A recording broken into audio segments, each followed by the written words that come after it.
Former IGBSF, Hijang Misao, social activist, group captain, retired, B. Nandkumar Sharma. Straight away to you, Mr. Mishra. I think the movement has happened, as I said. The battalions are moving in, CRPF. Yes, Karthikeyan, I suggested you earlier also, I think you must remember that few of the battalions should be changed. It's not that Assam Rifles they were not doing good job there. I can well tell you that's what it's a very good force and it has done tremendously well in Northeast, but there is a requirement in Jammu border. You see, 2 battalions of BSF, they were removed from Malkangiri and Koraput from anti-Naxal operation and they were shifted to Jammu border. Accordingly, they need more forces because of the presence of various militant groups and militants, Pakistan militants in those areas, Riyasi, Rajouri and all. They required more troops, for which government thought to dispatch 2 battalions of Assam Rifles, and in its place they should deploy CRPF, a paramilitary force. CRPF is already there in Manipur and they are doing very good. Both the forces are very good, absolutely nothing against them. But yes, I can well tell you, the poppy cultivation was there. Yes, I can tell you about 70,000 Myanmaris, they entered Manipur. Yes, I can tell you weapons came from Myanmar. Yes, I can tell you the conflict started and easy weapons were available with cookies, and even now also they are available. And I can well tell you that is what Manipur police stations were raided by Mighties to face cookies, and this is how it started. So looking into all these things and the requirement of forces in Jammu area, Kathua area, it's nice that most of these battalions, I can well tell you, in Naxalites area and basically, sir, you are saying it's a good decision. Let me introduce my other 2 guests. First to Misao and then to Mr. Nandkumar Sharma. Misao, your comments? Kartiki, I think we must keep in mind that Manipur is in deep crisis. Deep crisis because the issue has been strongly put up by the 2 MPs in the parliaments, the grief, and then the race, also, like above all, the heads between the 2 community is at its highest point, and the level of mistrust is at its lowest point.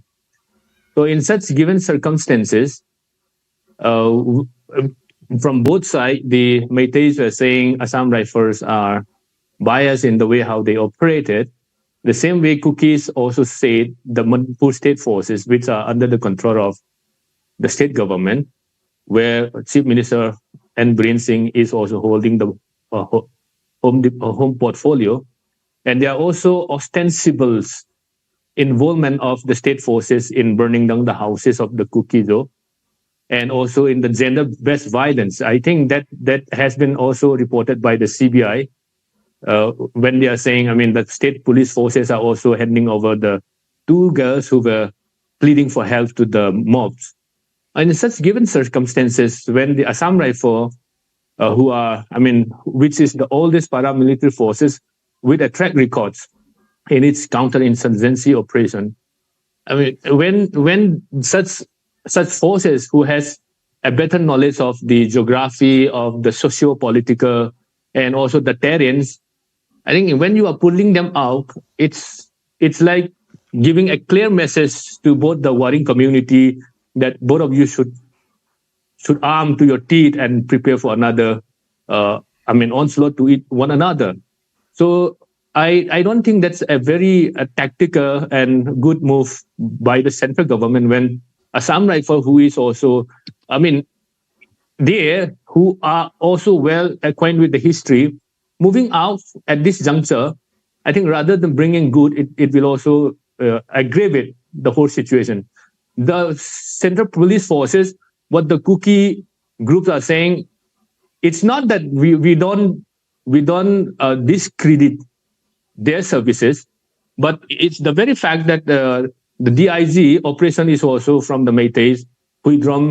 First of all, I as an individual feel that, all services are one. As an individual, I feel all services are one. And we cannot sit in judgment which force is better than the other. But the fact is, these issues are stemming at the level of the community. Like the Kuki community or the Meitei community or the sort of the street action which we witness. But then this is entirely the decision of the MHA. Assam Rifles reports to MHA. So Assam Rifle can be replaced by CRPF, which is another professional force. Will be professional force. No, Kartike, yeah, that's true. But what I'm saying is, like, when the Kokomi, who is the one declaring war on the Kuki community, they are the one who declare war. The CSO declare wars on the Kuki community, and the CSO who declare war on the Kuki community are pressurizing the government, both the state and the central. And as a follow-up to that pressure, if such move is done, I think there's always it's not wrong that the Kukis are misinterpreting the move of the MHA. Okay, that's your point of view. We can politely agree to disagree. That's your point of view. But let me go across and introduce Nandakumar Sharma sir. This development has taken place. Your opening comments. Yeah, Kartike, namaskar. It's a very good step, MHA. In fact, we are seeing a lot of problems in the Western sector, especially sector. So there is a requirement of forces also. As you know, there are more than 500 commandos, regular commandos of Pakistan coming and creating problems. So it's a good step by the MHA if you see India as a whole. And also, so we know it's a regular transfer is always good for, to avoid any unnecessarily mixing up with the local life. So the paramilitaries must be rotated every 2 or 3 years. Whereas in case of Assam Rifles Jawans, it's not happening. Though officers, they are from regular army, so the transfers are happening, so it doesn't have any problem. So for the force, paramilitary or any other forces, it's very good to rotate every 3 years so that we do not find any affiliation to any particular community. It's a good step taken. And also, I would like to add one more point. General Nair has said, it's agenda driven. The Meitei community particularly do not have any agenda. If at all they have agenda, they want to live peacefully, access the national highways peacefully without any illegal taxes or safety and security. And also they want to live peacefully at More and Kankupi, where their homes are there. So if it is agenda driven also, it's a good agenda driven. And he has mentioned that, I'm talking about General Nair, he said that there is absolutely neutrality maintained by the Assam Rifles. If it is a neutrality, then the blockade of Sugnu police station by the Casper vehicle of Assam Rifles would not happen. The police money. I think we should let Mr. Sharma, we should let bygone be bygone when Lieutenant General Nair says. Yeah, I do agree. So it's a good step in overall. It's a good step, and I think it's the domain of the. It's the domain. My question was different. It's not about good or bad. I'll go back to. PK Mishra, so is CRPF new to this terrain? Have they operated in this terrain, sir? Yes, CRPF is there in this terrain since long. When I was DIG BSF Manipur and IG BSF Manipur in 2002, I have seen CRPF deployed there.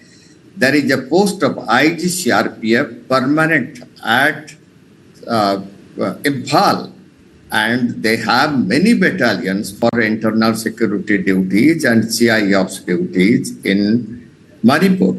And they are doing wonderfully well in for anti-Naxal operations in Koraput, Chhattisgarh, Malkangiri, and these areas. So I will tell you what Mr. Nandkumar was telling.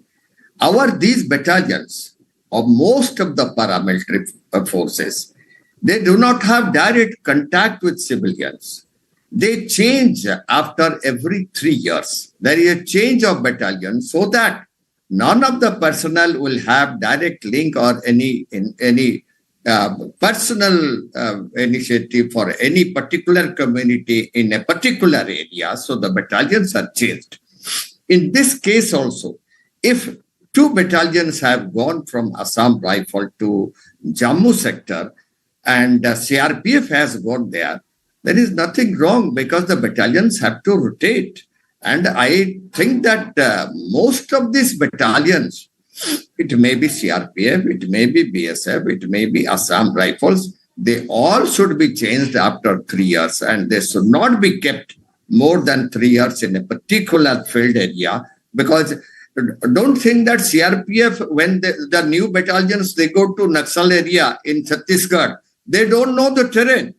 They are well trained to operate in any type of circumstances, and they are doing very well. So Assam Rifle is a very good force, outstanding force. They are already doing their duties in Jammu area and Kathua area, doing beautifully well. And my colleague Brijesh Pandey has one, Mr. Mishra, my colleague Brijesh Pandey has one small question for you. Yes, Brijesh. Mr. Mishra, Brijesh this side. Hi. I just wanted to know that, but based on your assessment and, the way you have been talking about how CRPF should have been there and, 3 years and all, which make absolute sense and all. Do you think that the government of India and the Manipur state government then erred on sticking with Assam Rifles for this long? And were they not happy with the reports which are coming out? Because this couldn't have happened in 2-3 months or 5 months. And if you're talking of their proximity with the locals, this means either they were oblivious of what is happening on the ground or they were just ignoring them, sir. Definitely. In the beginning, I just told you that yes, weapons came from Myanmar. Yes, poppy cultivation was there. Yes, more than 70,000 Myanmaris, they entered Manipur. That gives an answer.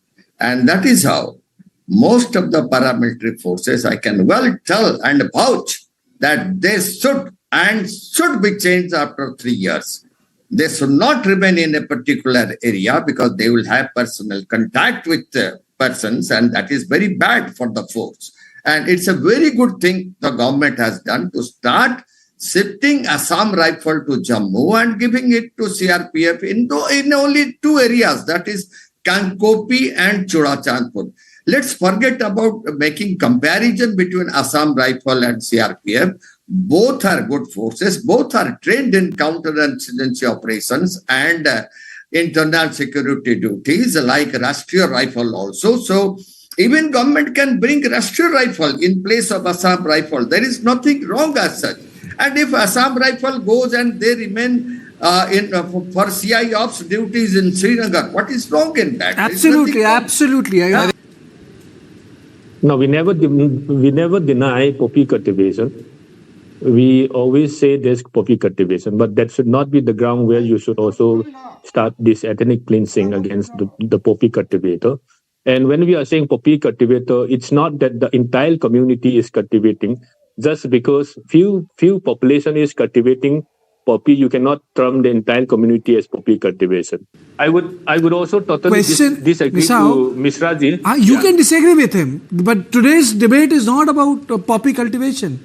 Today's debate is a lot of decisions are being made. That's why I'm saying the poppy cultivation. I'm trying to come to your point when you ask me the CSO and armed groups are coming together against poppy cultivation. That's what I'm saying. We never deny poppy cultivation it's not there. What I'm saying is the entire community, even the church, the CSO and the armed groups are against the poppy cultivation just because few of the population, even in a village, out of 100 households, only let's say a meager numbers of the household, let's say 5-10, cultivated poppy, you cannot term the entire village as a poppy cultivation. And who is saying that, the entire community, even in my interview, not one person said that the entire community is a poppy cultivator. I'm not blaming you. That's what the Kokomi had projected. Today, the discussion is not about Kokomi, Baba. Today, the discussion is certain redeployment has taken place, and that has done by Ministry of Home Affairs. Point is that if this was the case, will moving 2 battalions out of the number of battalions which are there of Assam Rifle in Manipur is going to solve the gig for the game? Okay. For the forces? Quickly, Mr. Sharma, quickly. Yeah, it is a very good practice in defense, Army, Air Force, Navy. We always have, and in fact, I see such type of movement in BSF and the CRPF also. This maintains the stability of the force and maintains the discipline, as Mishra sir has elaborately said. And this will solve most of the problem of contacts with the localites. And if you have a long, prolonged contacts with the localites, then the problem starts up. So this is a very good practice happening in defense. And also, I'd like to add one more counter to I think Kokomi, in my knowledge, Kokomi had never targeted the whole Kuki community. They have spoken, and in fact, the whole Meitei community spoke only about those involved in the drugs, if at all they are talking about the drugs, if at all they are talking about illegal immigrants, it's the illegal immigrants. We know that many people, so many Kukis are living together for years together. They are a citizen of Indian citizen. So we don't have any problem with Indian citizen. What we are talking as a Meitei community is about the illegal immigrants and the poppy cultivators. And no, if poppy cultivators are not ethnically cleansed by the Meitei, it is in the Sultanpur, in these hills where Koki-dominated people are inhabited, so it cannot be done. The ethnic cleansing is for the Meiteis who are inhabited in More and the Sultanpur with this Kartike. Okay, I think fair enough. I think,